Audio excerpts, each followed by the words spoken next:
Viu? Quem quer tomando café, tá arrumando aqui na mesa. Tá quentinho, tá? Tá? Quem quiser, pode vir. Tá.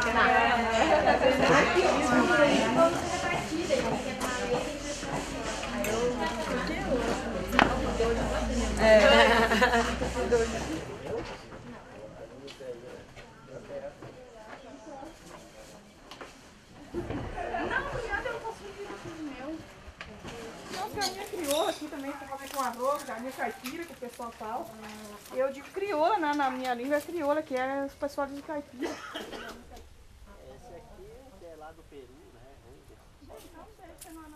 E a maioria dessas plantas aqui que a gente trata que é um tipo de bromélia, essas aqui são as hiperfitas que dá agarrada na árvore, né?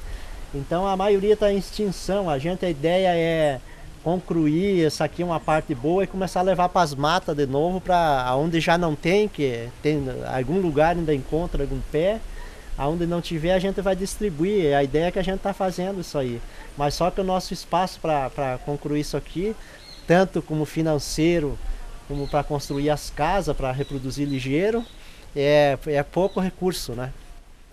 Essa aqui também é umas bromélias nativas da região aqui, essa aqui também.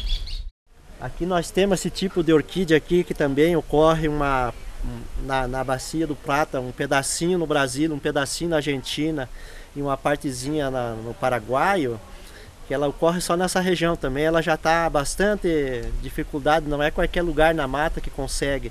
Pode dizer que está quase em extinção. Eu já levei bastante para mata isso aqui porque eu não quero que termine, porque nós só temos na região aqui, né?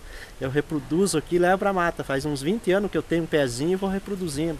Eu até pego esta folha aqui e faço uma muda, né? Então, se eu vou distribuir mesmo.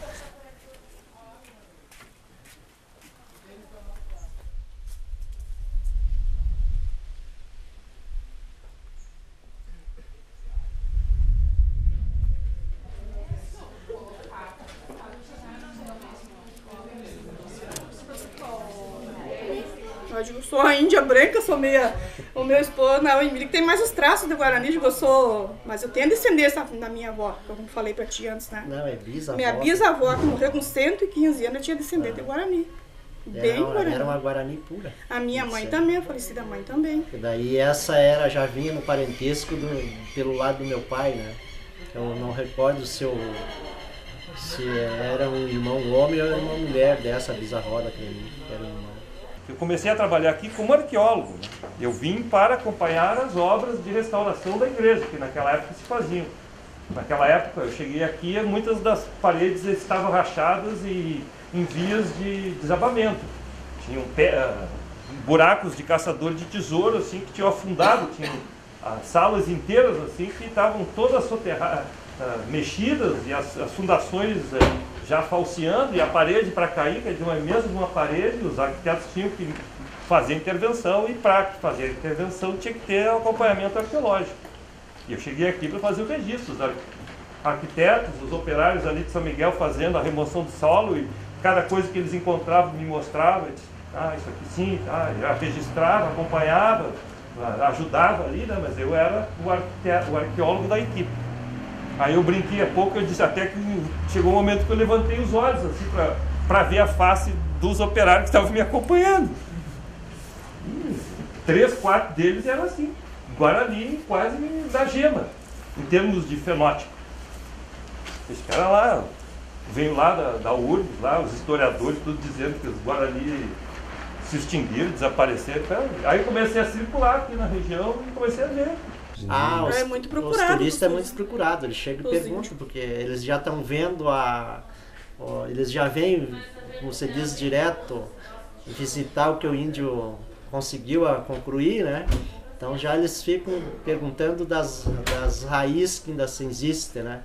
Aí a maioria dos turistas ficam perguntando e querendo saber onde é que tá, porque cada lugar que a gente chega, se a gente vê qualquer objeto que foi feito, já a gente quer saber o artista, né?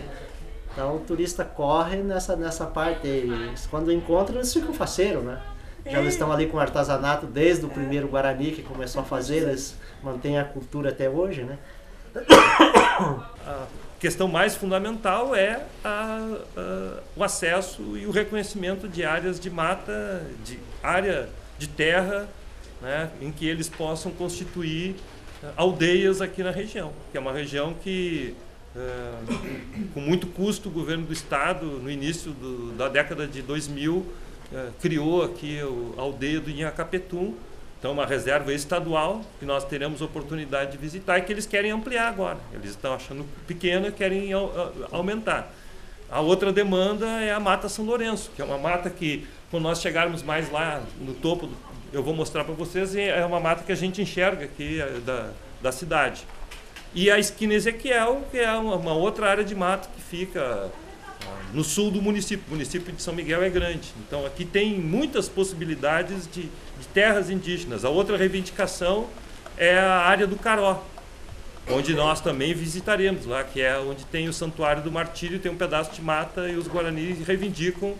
E nós, no período do IFAM, aqui, do Inventário de Referências Culturais, inclusive registramos a presença deles ali no acampamento de Caibaté, como é que é o nome ali? Urucuá. Urucuá, que é o acampamento próximo ali, que há um registro histórico muito antigo da existência guarani, inclusive com sepultamento.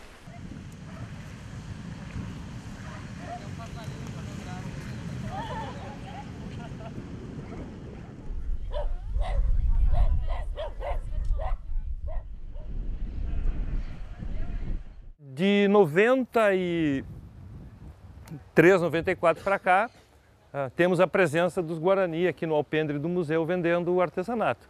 Isso é produto da ação de um colega que foi diretor do museu, o Luiz Cláudio da Silva, que é um paulista radicado aqui no Rio Grande do Sul. Ele foi diretor do museu e, numa parceria com a URGS, a gente conseguiu argumentar pela necessidade de manutenção da presença Guarani aqui vendendo seu artesanato, porque nos primórdios o IFAM permitia comercialização dentro do território dessa área de parque, que são 24 hectares, né? A gente vai ver depois lá a continuidade. Então vinha gente que vendia refrigerante, picolé e artesanato, e o IFAM baixou, então um decreto tirando todo mundo aqui de dentro, né? Esse comércio, inclusive os Guarani. Aí foi preciso intervir com laudos para dizer, pelo menos os Guarani têm direito de fazer, né? Eles têm privilégio exatamente porque tem vinculação com esse passado, com esse vestígio. E de lá para cá eles mantêm, né? Eles não estão apenas vendendo artesanato, eles estão aqui tomando sol, eles estão dando visibilidade aos turistas, enfim, acho que estão provocando reações. Eu acho que isso, didaticamente, para o sítio é muito importante. Sim, é isso que eu digo, né? Imagina só E índio não trabalha, nossa historiografia dizendo que índio não trabalha, né? Qual é o operário hoje que faz um troço desse?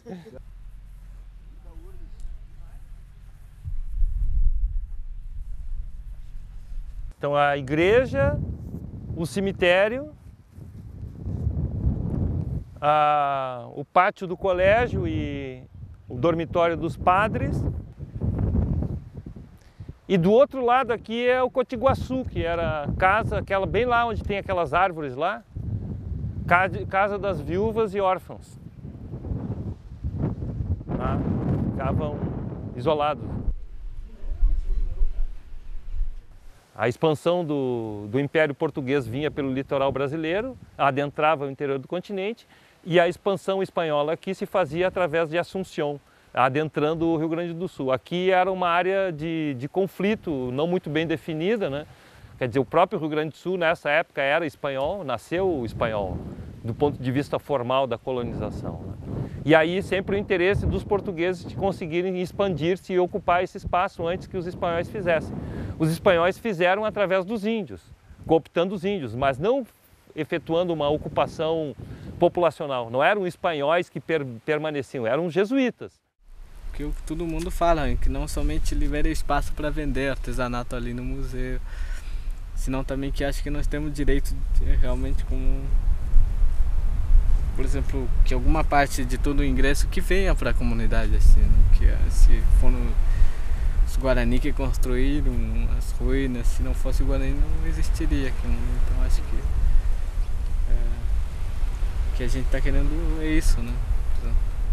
Há certos temas malditos na nossa historiografia, uma delas é reconhecer que o território do Rio Grande do Sul tenha nascido espanhol. Então, há um verdadeiro tabu em fazer referência com relação a isso, né? Por que não? Nós somos gaúchos portugueses, então já começa por aí. Já há invisibilização da participação hispânica no Rio Grande do Sul. E aí quem mais, ainda mais drástica, radical, é a invisibilidade indígena. Porque esse índio se integrou na história como índio hispânico. Ele falava o Guarani e falava espanhol, ele não falava o português. Então, quer dizer, é um duplo velamento, né? O velamento de uma etapa da nossa história e o velamento da participação desses índios na construção inicial da nossa história. Então, os portugueses de 1801, depois de 1801, criaram a interpretação de que os Guarani tinham sido dispersos, que eles tinham sido miscigenados, que eles, enfim, tinham desaparecido com as guerras de fronteira, né?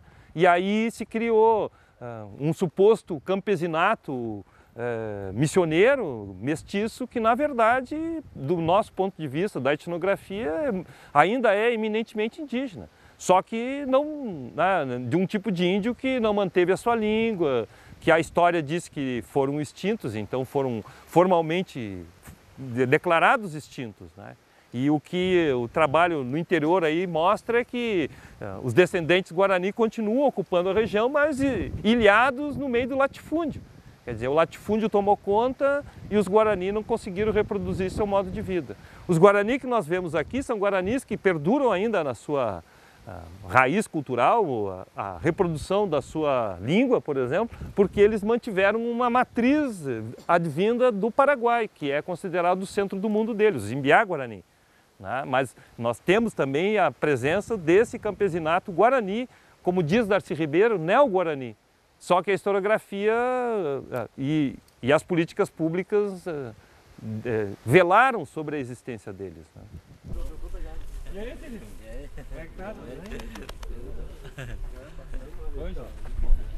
Oh, incorporar. Obrigado. Valeu. Obrigado.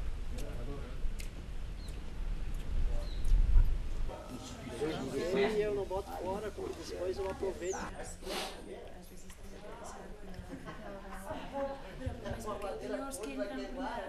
É assim, a pessoa que não tem valor, né, pro branco, a maioria do branco não dá valor pros índios. Mas nós, como eu tenho a minha avó que era descendente, né, de Guarani, então a gente vem puxando esse lado, meu esposo também tem descendência de Guarani, daí parece que puxa, né, aquilo ali, de a gente sempre querer ajudar. E a gente está entendendo que esta terra de São Miguel, né, foi eles propriamente, era deles, né? Que o branco até que tinha que desapropriar e entregar para os índios. E houve uma época que até tudo estava atemorizado, que os índios iam tomar conta daqui, de uma se a terra era deles, vamos entregar para eles, né? Vamos sair daqui. Mas daí não é esse caso deles quererem, né? Não é tanto assim. Daí que tá surgindo essas áreas por aí que estão buscando, né? Pra uma aldeia ali que tem agora, né? Que nessa época meu esposo deu uma mão muito grande, né? O Zé Catafresco sabe isso aí. Para ajudar, para conseguir aquela área, para ser como eu estou até hoje, né? E vinham aqui, daí tomar banho, e a gente dava, porque podia alcançar para um pedaço de pão, um almoço, que a gente podia colaborar com eles, a gente sempre está ajudando, né? E assim, eu digo, agora a gente fazer até que eles conseguiram nessa área, que não precisa andar nas ruas mais, né? Batendo de porta em porta, que eles viam. E muita gente jogava eles, né? Atropelava, chamavam de pedinchão, de mundinho. E agora estão bem. E estão lutando aí, né, para adquirir mais coisas, eu acho, para eles. Eles estão lutando sobre o direito deles, né? Cada um tem, o cidadão tem o seu direito. Se não fosse os índios, nem turismo acho que não se criar aqui em São Miguel. Tem duas agências federais que aqui devem inevitavelmente serem instigadas, né? Que é o IFAM, né, que faz a sua parte, mas enfim, né, reproduz a compartimentação assim das gavetas, né? Então eles não lidam com o índio, quem lida com o índio é a FUNAI e a FUNAI. Então, eu dizia a vocês, né, que há mais de 5 anos eu aguardo ser designado pela FUNAI para coordenar um grupo de trabalho para o reconhecimento de unidades de terra, de mata aqui na região de São Miguel. Tem questão da terra, dessas áreas de mato que lamentavelmente elas ao longo do tempo têm sido destruídas, né? Quer dizer, não há qualquer capacidade aqui do poder público fazer frente à ganância que leva à exploração madeireira, que permanece, né? E enquanto isso os Guarani aguardam há meia década que a FUNAI designe, pelo menos abra o processo. Nem abriu o processo, a FUNAI abriu ainda.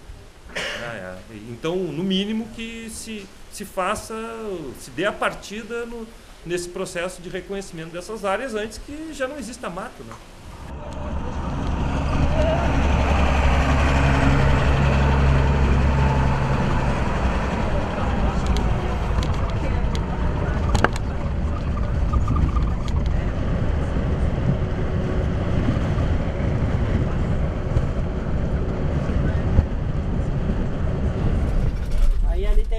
É bom, outra estrada para fazer a rota.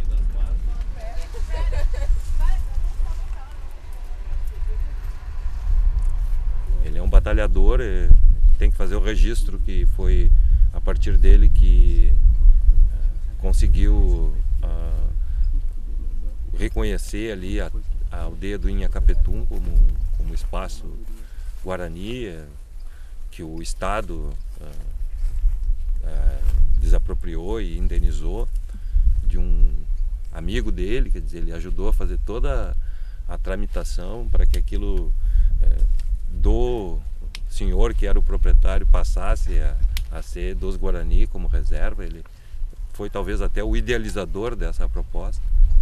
E a outra que acompanho e que a gente abraça junto é a tentativa de fazer com que essa mata que está atrás aí, a Mata São Lourenço, se converta em área em reserva Guarani, para que eles estejam assentados num modo mais tradicional, próximo a São Miguel das Missões, que é um local que tem patrimônio, que tem circulação de turistas e que pode dar visibilidade à questão deles.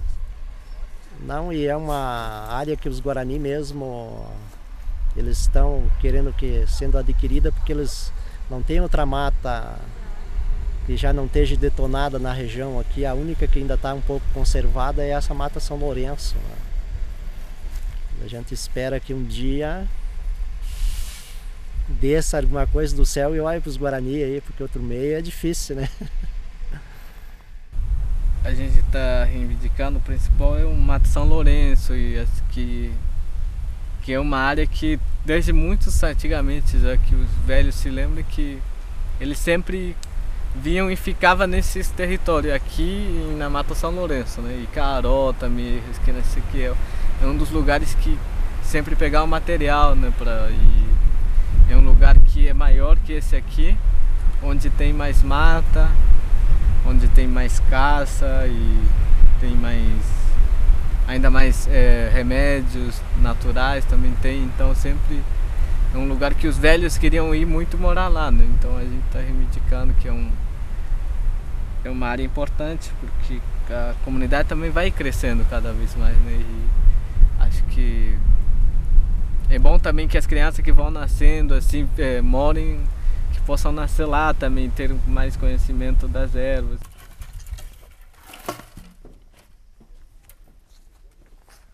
Assim como um dia eu cheguei aqui na região como aluno, né, e que me motivei, assim, me encantei pela região, pela sua riqueza, esse trabalho tem que ter continuidade e o maior número possível de agentes, né, de pessoas que tenham, observem, identifiquem e também elas contribuam com o seu nome, com a sua produção. E ainda mais quando a gente consegue fazer alguma coisa coletivamente. Não é o professor, não é o antropólogo, mas é uma equipe de pesquisadores, de estudantes que identificaram aquele assunto. São mais testemunhas, né? Não é um só testemunha. Cada um de nós aqui é um testemunha em relação a essa realidade, a necessidade de reconhecer essa terra aqui, por exemplo, com floresta para os índios, a questão do patrimônio, tudo aquilo que a gente tem conversado, né? E nessa região é precária, porque tu vê a riqueza que tem aqui e eles não podem usar, né? Os próprios proprietários não é todos que dão licença para entrar nas áreas. E cada vez difícil mais ainda, porque vai terminando, eles vão, cada dia tiram uma árvore, né? Coisa que poderia aproveitar rápido, né? E, o povo, a maioria aqui tem a ideia que Guarani não plantando soja e trigo não trabalha, né? Então eles querem que mude da cultura para a cultura do branco, né? Isso aí eu acho que não, isso aqui nunca vai acontecer, porque o Guarani nunca vai deixar de manter a cultura dele, né? Não que a gente esteja falando contra esse e aquele, só estou explicando o que aconteceu, o que eu vi que aconteceu, né? Tem muitos que, por exemplo, os Guarani que ficaram algum tempo aqui, que passaram por aqui, que muitas pessoas que foram já para São Paulo, Rio de Janeiro, sempre ficavam aqui por um tempo, né? Que quando eu converso com os velhos que eles não ficaram aqui por causa que já tinha alguns brancos que sempre mandavam eles embora de novo, né? Mas que é um lugar que eles queriam ficar aqui, que é importante. Isso aqui é uma goteira de chuva, isso aqui não é dinheiro para comprar, né? Quanto de imposto nós paguemos, né? Então com esse dinheiro aí podia dar um pouquinho para essa área. É um lugar adequado para os povos Guarani, que antigamente vivia seu ritual, sua dança, sua caça, sua pesca, suas artesanatos, remédios e toda erva que a gente usava tinha tudo no São Miguel. Então, para mim é ter orgulho de falar nessa parte do nosso conhecimento, porque aqui é centro turístico. Por quê? Porque havia os Guarani. Antes dos brancos já tinha os Guarani aqui. As áreas que eles outrora ocupavam, hoje ou estão ocupadas por cidade, hoje foram desflorestadas, viraram lavouras. Então não adianta eles quererem recuperar áreas que estão degradadas. E, enfim, quando existem algumas áreas de mata que ainda sobrevivem. E a preocupação deles é exatamente terem como reproduzir seu modo de vida, mas porque eles também têm uma preocupação com o desaparecimento das matas, né?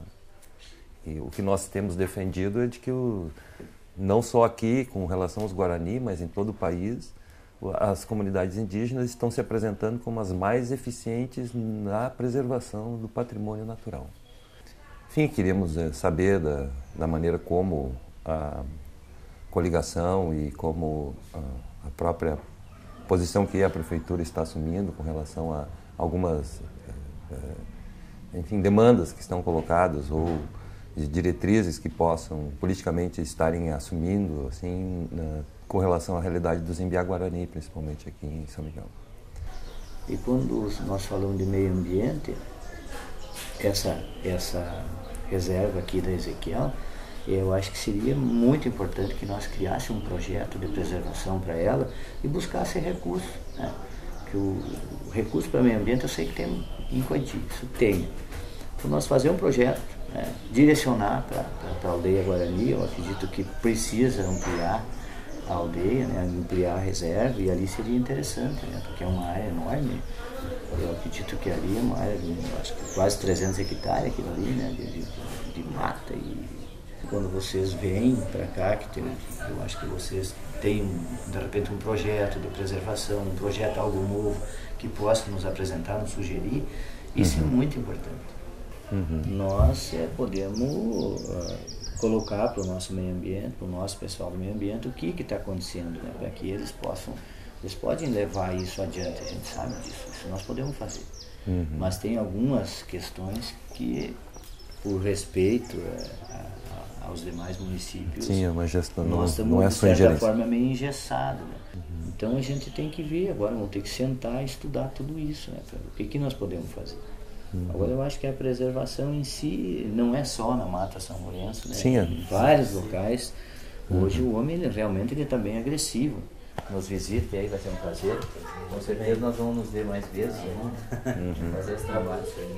Ele quer fazer, né? Ele não está pensando muita coisa. Ele quer fazer algumas coisas que ficou atrás. Então acho que para mim a minha avaliação vai ser aliado dos Guarani, aliado do povo, né? Acho que é por isso que elegeu, então acho que para mim eu confio muito e eu tenho esperança de melhorar a situação dos povos Guarani e também melhorar o município. Então para mim ele é muito sincero, né? Ele é muito clara, né? E vê fisicamente ele está bem, né? Ele não está inventando as coisas, ele está bem certo, né? Então acho que é um aliado, me pareceu um aliado importante, nos abrir espaço para, né, estar sensibilizando outros prefeitos, né? Acho que isso é importante, acho que ele pode auxiliar no diálogo com o prefeito de São Luís Gonzaga para ver se, né, também ali se faz um projeto e se busca recursos para conseguir reconhecer a Mata São Lourenço como área de direito Guarani. E essa perspectiva que ele abriu para a esquina Ezequiel, acho que isso aí a gente pode tentar concretizar a curto prazo. Só precisamos agora colocar no papel.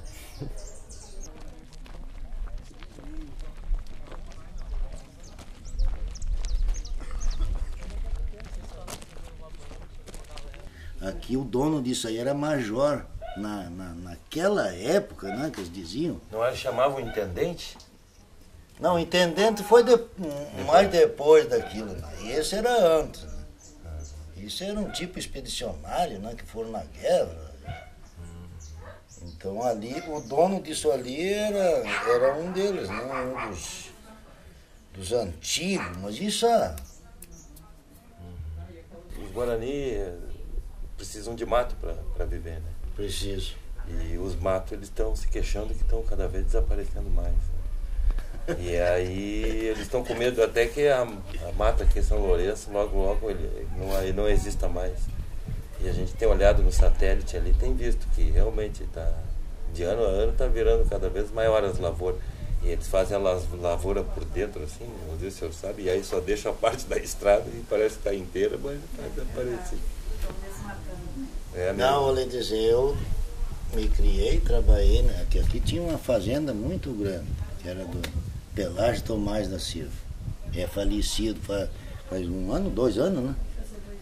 Faleceu. Que é falecido, que era o dono de tudo isso aí. Esse ainda preservar. Esse ainda preservar. Mas agora tem 4, 5 dragas arrancando e fazendo limpeza. E os matão, aquilo que eu conheci, que disparava das criações por baixo das árvores, que já não tem mais nada ali. Tem só. Tem só os mato mesmo. Mas as restingas. Que é as caponetas, aquelas coisas que não tá já tá deixando de existir. Quando era o dono, não deixava tirar uma madeira, né? Preservava. Ele comprava palanque, madeira de fora para cercar propriedade, mas ele não tirava do mato, não, para preservar. Por que falta chuva? E quando vem temporal, porque não tem equilíbrio, né? Sim. A terra, a água vem e vai embora. Sim. Não retém, né? A natureza, ela se cobra, né? E a planta está evoluindo muito, né? Todo mundo. Dinheiro, né? Quem é que não gosta de dinheiro, né? Mas fazer esse desperdício, né? Tem muita justiça, né? Muitas, a gente se queixa, né? Falam que os Ibama morto e tal, mas o pessoal não tem jeito, né? Que era olhos d'água, banhado, que aquilo para as águas, né? Ali já não existe mais os banhados. Pode existir com a cabeceira nos matos, como aqui, onde falo nesse mato aqui, tem umas vertentes muito lindas, de água cristalina mesmo. Mas onde eu conheci para lá, assim, ó, não existe mais nada. Diversas espécies como tatu, tantos bichinhos, né? Que eles precisam de capoeira, de banhados, né? Para se criar. Outros bichinhos que a gente não ouve nem os gritos mais, é do seriama. Ingestia, vinham aí. Aqueles outros que não se vê mais, aqueles bichos grandes. Os avestruz. Avestruz. Que não hoje não vê nenhum. Vinha lotes, saíam por aqui, ó. Agora não existe mais isso. Porque fazem lavoura, colocam veneno na soja, né? Por cada lagarta, eles vão comer e morrem. Eles precisavam de campo, mato, né? Para caçar, gafanhoto, cobras, né? É do que eles se alimentam. Sim. E isso não existe mais. Então, futuramente, as gerações que vão vir não vão conhecer mais. Só em figura, né? Em vídeo, coisa lá, ao vivo, ao natural, assim, como a gente via, né? Não. Essa é a realidade, né? A cidade de São Miguel e a Mata São Lourenço, que é este conjunto, né, essa mata mais concentrada. Fica nas nascentes do Arroio Santa Bárbara, que é um dos formadores do rio Piratini, e ela, dentro do projeto dos Guarani, tem uma importância pela proximidade com relação à cidade, o acesso a visitantes e turistas, a possibilidade dos índios deslocarem-se a pé, indo e retornando. É uma mata, tem lá em torno dos seus 600 hectares, ela já vem sendo pleiteada, reivindicada pelos Guarani desde 1996, quando aqui estiveram e conseguiram mapeá-la dentro de um elenco de outras áreas com mata. Mas de 96 para cá, que estamos monitorando, lamentavelmente identificamos a degradação de diversos pontos da ocorrência florestal. Então, se você circula pela estrada, né, não vê o estrago, o dano ambiental, porque ele é protegido por uma fímbria de mata, e aí, então é o núcleo da floresta que está sendo desbastado, explorada a madeira, mas principalmente o objetivo é lavoura, né, para trigo e soja principalmente, mas também milho. Então é um tipo de evidência que a imagem nos apresenta, e isso também aparece reproduzido em outros pontos, né, como nós podemos ver aqui. Da mesma forma, distanciado da estrada, eu acho que o ponto mais evidente dessa estratégia de não ser flagrado fazendo a decomposição ambiental né, é exatamente este núcleo aqui no coração da mata que está sendo utilizado como lavoura. Possivelmente, ano a ano, esse espaço de lavoura se amplia. A denúncia que nos foi feita, e lamentavelmente não tivemos condições de visualizar e comprovar concretamente, possivelmente se tratam dessas áreas aqui, onde nós vemos, né, a existência de áreas mais alagadiças, que estão sendo drenadas e transformadas em lavoura. Então é um duplo dano, né? Não apenas no que se refere à própria mata, mas o fato de que a mata representa a contenção do lençol freático e a qualidade das águas que dela escorrem. Então nós temos o dano também sobre o patrimônio hídrico, temos danos sobre as fontes de água que estão, em princípio, protegidas pela legislação nacional. Do tempo que conheço a situação da Mata São Lourenço, na década de 90, com a participação, inclusive, de um colega, Luiz Cláudio da Silva, que, através de um projeto subsidiado pela Fundação Boticário, fez todo um exercício de registro, de levantamento sociofitológico, identificando árvores mais antigas que foram localizadas e mapeadas, e o íntimo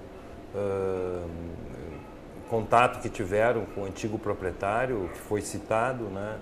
O Pelágio, que resguardava a mata, que pretendia, inclusive, antes da sua morte, tê-la,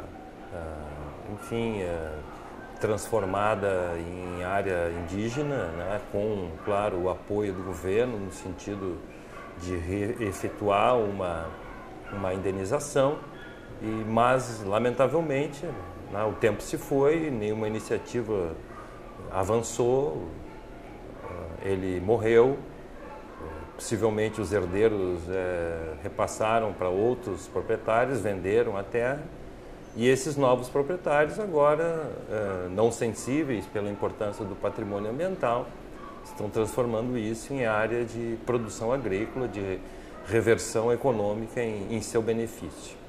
Então, os depoimentos nos mostraram que as árvores que foram cadastradas, nas mais antigas, quase todas elas já foram abatidas, né, com a existência da exploração madeireira, que nós não tivemos condições de, por represália, por problema até de segurança nossa, não tivemos condições de acessar, né, e que, inevitavelmente, a degradação das fontes de água, da mata e dos banhados, né, estão gerando o desaparecimento da fauna, no depoimento que os próprios moradores ali do entorno nos apresentaram. É muito lamentável, né, considerando que alguma iniciativa já havia ser tomada, né, e até o momento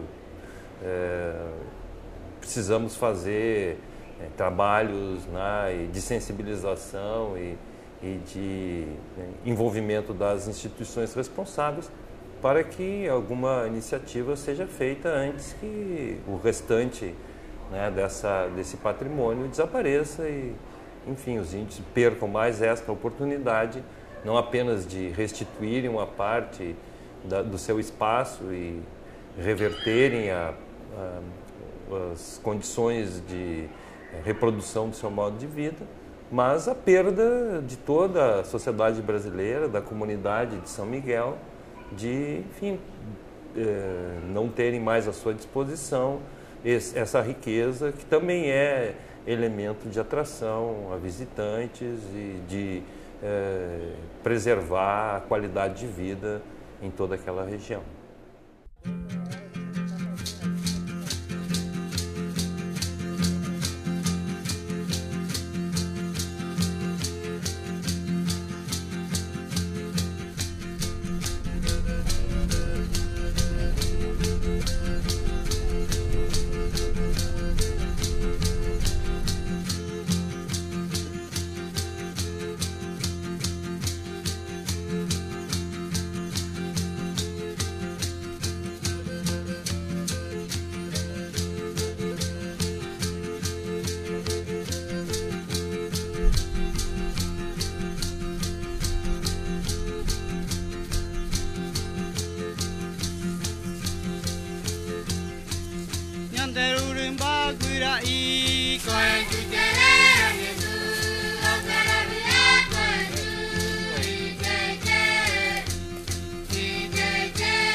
Eles não têm essa,